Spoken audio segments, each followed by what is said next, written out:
12번 문제입니다. 12번 문제는 정보 가치를 계산하는 문제이네요. 이 정보와 관련된 내용은 부동산학에서 효율적 시장에서 나오고 있죠. 효율적 시장이라는 것은 정보가 즉각적으로 가치에 반영된다. 네 글자로 기억합니다. 다시요. 효율적 시장 그러면 뭐라고 하자? 정보가 즉각적으로 가치에 반영된다. 자, 이럴 때 부동산의 가치는 부동산 가치죠. 그러면 부동산 가치 정의가 뭡니까? 장래 이익의 현재 가치다. 장래 이익이죠. 왜 장래 이익입니까? 부동산이라는 건 오래 쓰는 물건이기 때문에 영속성이다. 그렇기 때문에 장래 이익의 현재 가치다. 그런데 장래 이익에 영향을 미치는 게 정보다라고 하는 거죠. 바로 이 정보에 따라서 시장이 세 개로 나누어지는데 효율적 시장이요. 약성, 중강성, 강성이 있죠. 약성은 무슨 정보가? 과거 정보가. 중강성은요. 공개된 정보가. 강성은요. 모든 정보가. 그럴 때 과거 정보가 포함됐다. 약성 효율적 시장. 공개된 정보가 포함됐다. 중강성 효율적 시장. 모든 정보가 포함됐다. 강성 효율적 시장.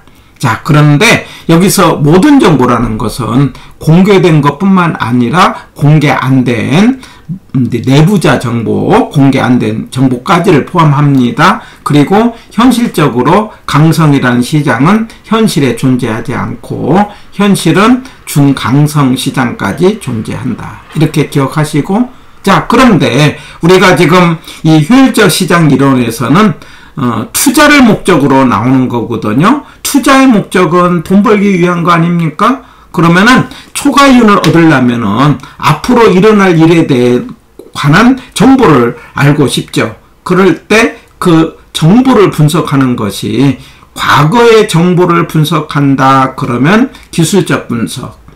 만약에 공개된 정보를 분석한다 그러면 기본적 분석. 이렇게 하고, 강성은요. 어떠한 경우에도 초과이윤이 없기 때문에 정보 분석 자체가 필요 없는 거죠. 자, 여기서 우리가 두 가지를 나눠서 기억하자고 했어요. 우리가 효율적 시장 이론에서 초과이윤이 있는 것 2개, 없는 것 3개. 예, 그래갖고 없는 것 3개가 약술, 준본, 준술. 약술이 뭡니까? 약성에서 기술적 분석.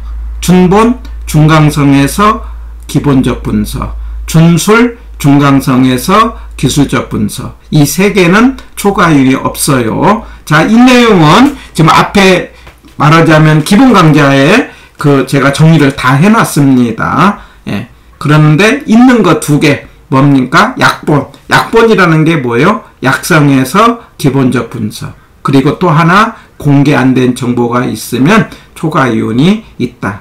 조금 복잡하면은 두 가지는 꼭 기억합니다. 초과이윤이 있는 거 2개. 약본. 약본이라는 게 뭐라고요? 약성에서 기본적 분석. 공개 안 된 정보는 초과이윤이 있다. 이렇게 기억하시고요. 자, 여기서 우리가 이제 정보 가치를 계산하는 문제잖아요. 그러면 정보 가치라는 건 정보가 공개 안 될 때 나오는 값어치죠. 그런데 정보 비용 그러면 정보를 얻는 데 들어가는 비용이에요. 그러니까 정보 가치하고 정보 비용은 의미가 다른 거예요. 정보 그 자체의 값어치는 정보 가치고 그 정보를 얻는 데 들어가는 돈, 이걸 정보 비용인데, 예를 들면 내가 지금 나만 개발하는 정보를 알고 있어요. 근데 그 정보가 공개 안 된 정보로 10억만큼의 값어치가 있다고 하자. 근데 그 10억의 값어치를 알고 있는 나에게 나의 친구가 뭐라고 하는 거니? 아, 우리 골프 치자고 나한테 요청을 하는 거죠. 왜 그러냐면 골프를 치면서 그 정보를 알아내기 위해서. 골프 치는 비용은 정보 비용이 되는 거죠. 근데 내가 입이 무거워갖고 입을 안 여느니까 골프를 자주 치는 과정에서 골프 치는 비용이 10억이 들어간 거예요. 무슨 말입니까? 정보 가치는 10억짜리인데 정보를 얻는 데 들어가는 비용이 10억이 되어버리면은 정보를 얻는다 하더라도 초과이익이 없는 거죠. 바로 이 상황을 시험 문제에 나올 때 정보 가치와 정보 비용이 같다면 초과이익이 없는 상태이기 때문에 효율적 할당이 된다. 우리가 초과이익이 없는 상태를 효율적 할당, 할당적 효율성 그렇게 이야기하는 거죠.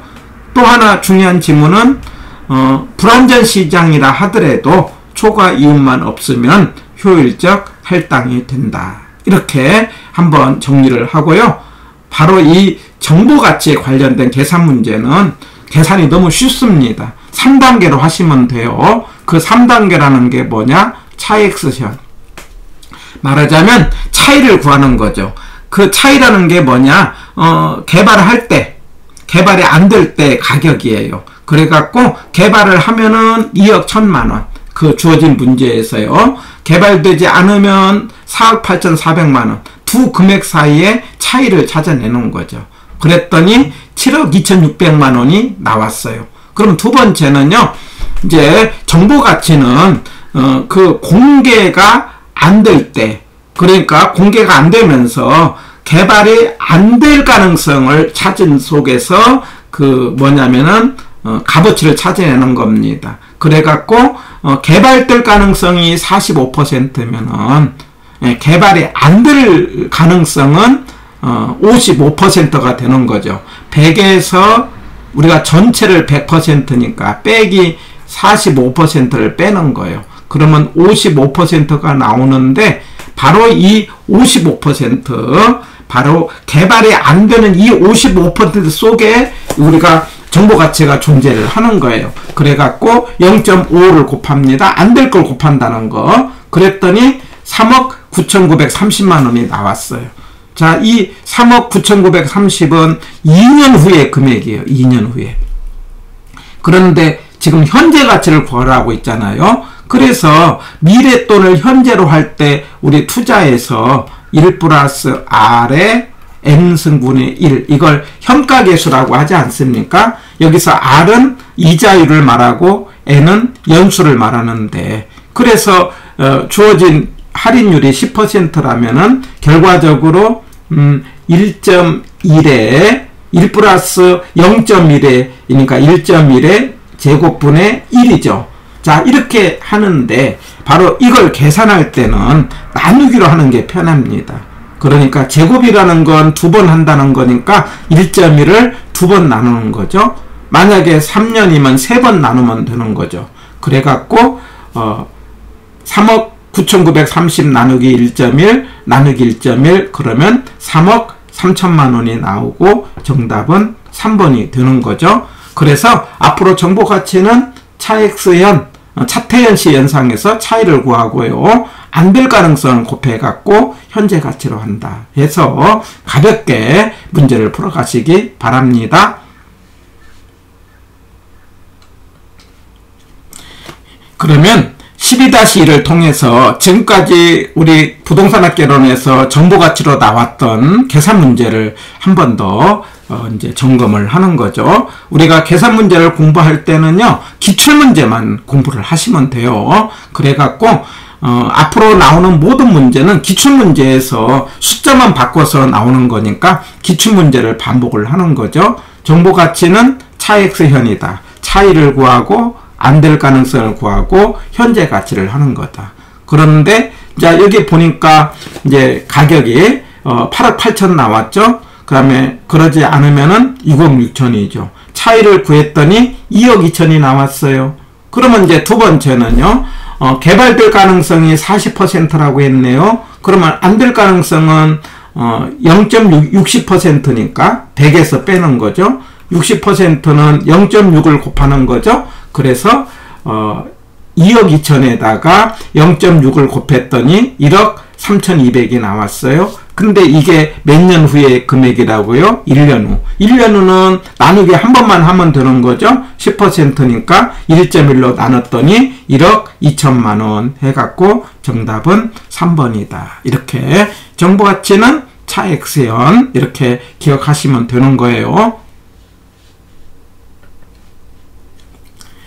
12-2입니다. 29회에 관련된 정보가치 문제네요. 똑같이 정보가치 계산 문제는 뭐라고 한다? 차익스현. 차이를 구하는 거예요. 자, 우리가 가격이 6억 500만 원이에요. 개발되지 않으면 3억 250만 원입니다. 차이는 3억 250만 원이 나오고, 개발될 가능성이 50%니까 안 될 가능성은 100에서 0.5가 되는 거죠. 그래서 0.5를 곱했더니 1억 5,125만 원이 나왔는데, 이게 2년 후네요. 2년 후면 두 번 하는 거죠. 10%니까 나누기 1.1 나누기 1.1 했더니 1억 2,500만 원 해갖고 정답이 5번이다. 이렇게 해서 우리 정보가치 문제는요, 가볍게 차이 구하고 안 될 것을 곱해갖고 현재 가치로 한다. 이렇게 정리하시면은 정보가치 계산 문제는